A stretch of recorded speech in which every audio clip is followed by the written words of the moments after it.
Alright folks, first off, apologies for not having a video up yesterday.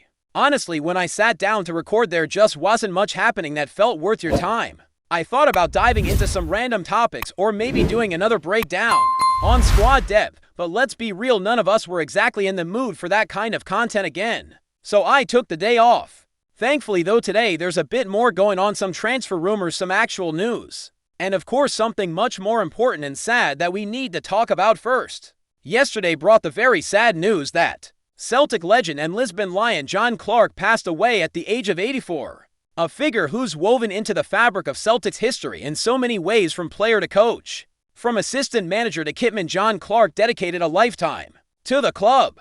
He first joined Celtic back in 1958 from Larkhall Thistle when he was just 17 years old. Like many young players of that era, it took him a couple of seasons to properly establish himself in the first team, but by the 1960-61 season, he'd made his breakthrough. He was known as a left-half, which for those not up to speed on the old-school football positions was sort of a left-sided center-back, or perhaps a defensive midfielder depending on how you look at it. He struck up a strong partnership with Billy McNeill.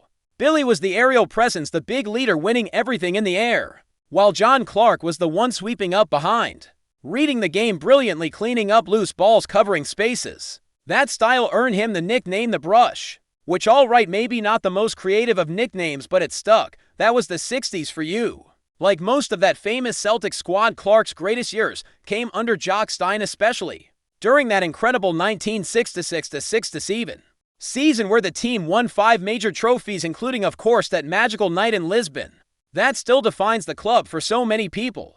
When folk look back at that team, the names that immediately jump to mind tend to be Billy McNeill, Jimmy Johnstone, Bertie Auld, players like that. But it's fair to say John Clarke was one of the unsung heroes. Maybe not getting all the headlines, but absolutely crucial to the team's success. He was one of the first names on the team sheet during that era, and fun fact, he and Tommy Gemmell were the only two players to feature in every single match during that historic season.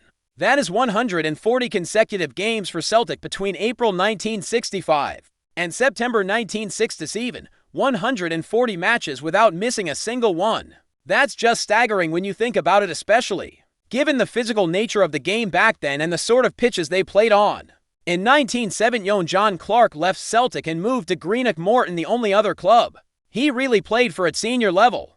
Not exactly a glamorous move by modern standards, but back then, it was fairly common for great players to step down a level as their careers wound down. There's even that little slice of football irony where he ended up scoring an own goal against Celtic while playing for Morton. Even after leaving the club, he still found a way to put the ball in the net for Celtic. Fitting, really, considering he wasn't exactly known for being a prolific goal scorer. During his playing days on the international front, John Clarke earned 4 caps for Scotland. That might seem like a surprisingly low number given his stature at club level, but from what I've read and heard, the Scottish national team was absolutely stacked with defensive talent during that era. Still, even in that short international career, he had some iconic moments. His first cap was an unowned draw against Brazil at Hampden Park, in front of 75,000 fans. His task that night marked none other than Pelé, and by all accounts, he did a phenomenal job. Pelé had a quiet night, which is no small feat. Imagine that your debut for Scotland and you're asked to keep Pelé quiet. Incredible. But of course it's with Celtic where John Clarke left his deepest mark. After retiring as a player, he couldn't stay away. In 1973, he returned to the club to work with the youth and reserve teams. His bond with Billy McNeill remained strong, and he went on to serve as McNeill's assistant at both Aberdeen and Celtic. What a lot of people of my generation probably remember him most for, though, is his long spell as Celtic's kitman. For nearly 2 decades, he was a fixture behind the scenes, making sure everything was just right for the players on match day. It wasn't just about folding shirts and laying out boots. John Clarke was still a massive figure in the dressing room. Young players leaned on him for advice. First-team stars would chat with him, ask for guidance. Why wouldn't they? Here's a guy who played in the biggest match in Celtic's history, who had been there, done it all, seen everything the game had to offer, and yet was still happy to do a job that others might have thought was beneath them. But that's just who John Clarke was. There was a great piece I was reading talking about how John Clarke kept working well past the usual retirement age, staying on as kitman into his 70s. His standards never dropped. He showed the same discipline and dedication to that role as he had when he was marking Pele or playing in Lisbon. That kind of attitude is just priceless at a football club. He was a link to the past for every generation that came through Celtic Park. I'll never forget how after Billy McNeil passed away, John Clark was the one who traveled to Bilbao with McNeil's daughter Susan to collect the One Club Man Award from Athletic Club on Billy's behalf. That just tells you everything about the kind of person he was. Always there for his friends, for his club, always representing Celtic with such dignity and pride. When you start counting it all up, John Clark gave nearly 50 years of his life to Celtic. In one role or another, player, coach, assistant manager, kitman, ambassador. That's just unbelievable service to one club. Few people in world football can say they've contributed that much to a single institution. I saw a lovely quote being shared a lot yesterday, one from John Clark himself. He said, "I never wanted any of that fame or celebrity. It wasn't me. I preferred being in the background." And you know what? That's exactly how most people will remember him. Quiet, humble, but absolutely essential. A true Celtic legend in every sense of the word.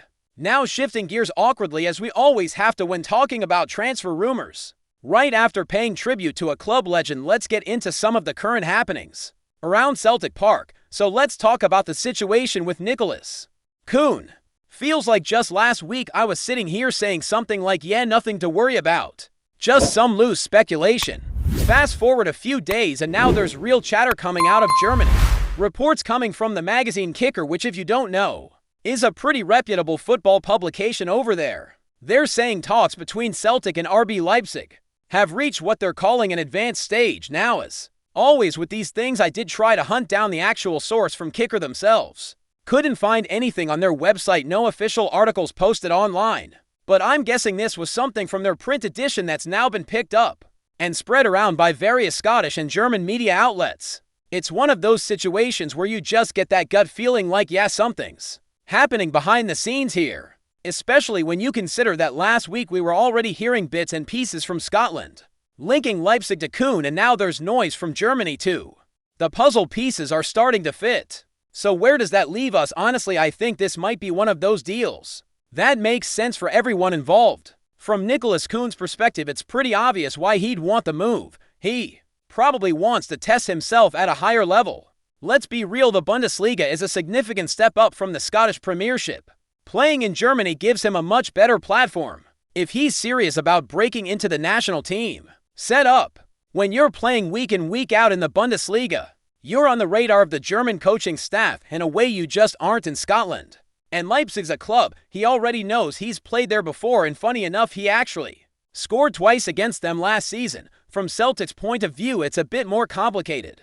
I think we're all wondering the same thing. Can we get Nicolas KÜHN back to the level he showed in the first half of last season? Let's not forget how electric he was at the start of the campaign. From preseason onwards, he looked like one of the best wingers we'd seen at Celtic in years. That performance against Manchester City in preseason, then carrying that form into the Champions League group stage and domestic matches up until Christmas, he was sensational. But then came the second half of the season, and yeah, I don't think anyone would argue that he dropped off quite badly.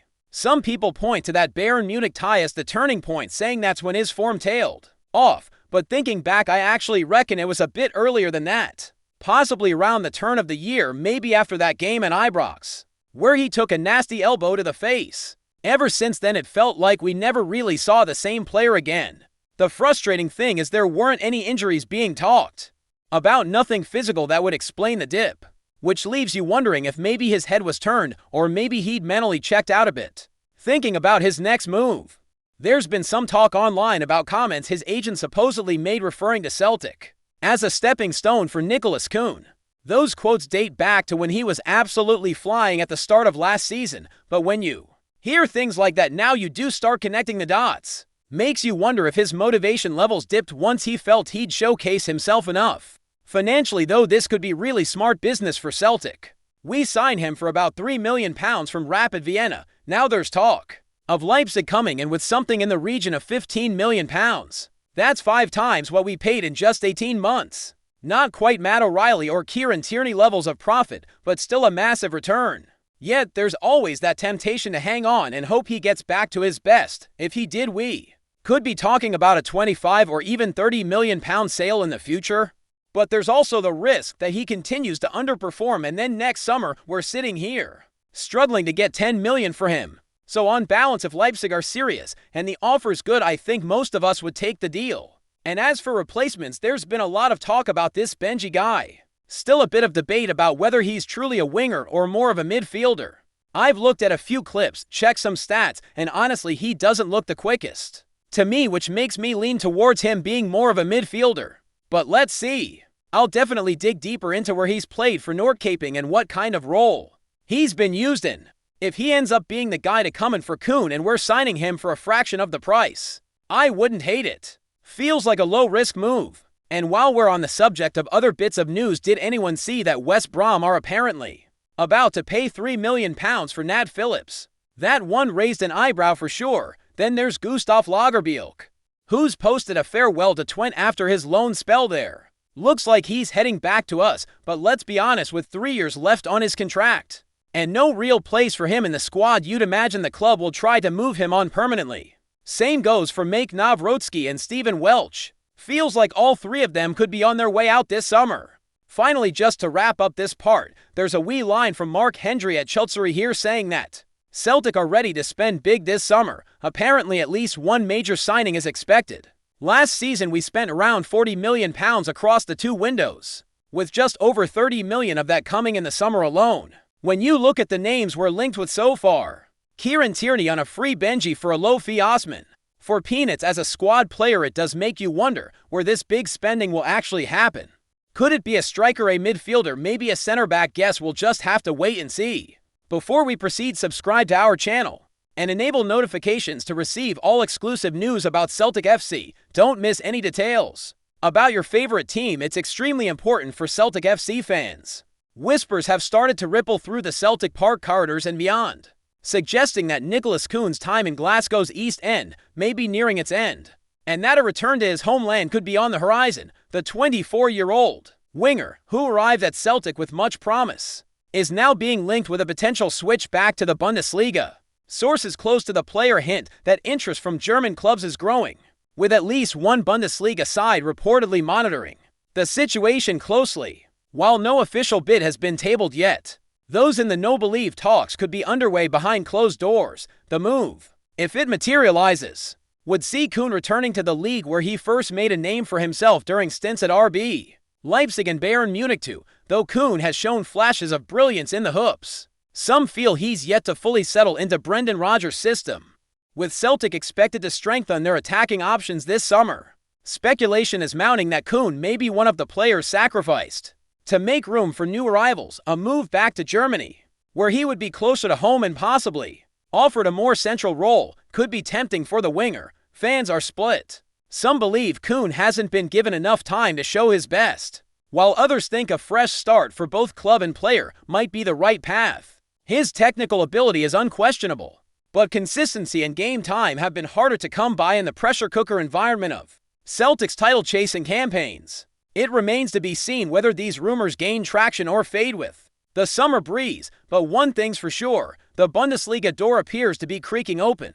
And if KÜHN decides to walk through it, Celtic may have to dip into the transfer market once more. Watch this space. The German winger's next move could be just around the corner. Hello, fan. Don't forget to like and subscribe to the channel, as it means a lot to Celtic FC. Also, share your opinion about the news in the comments below. See you in the next video.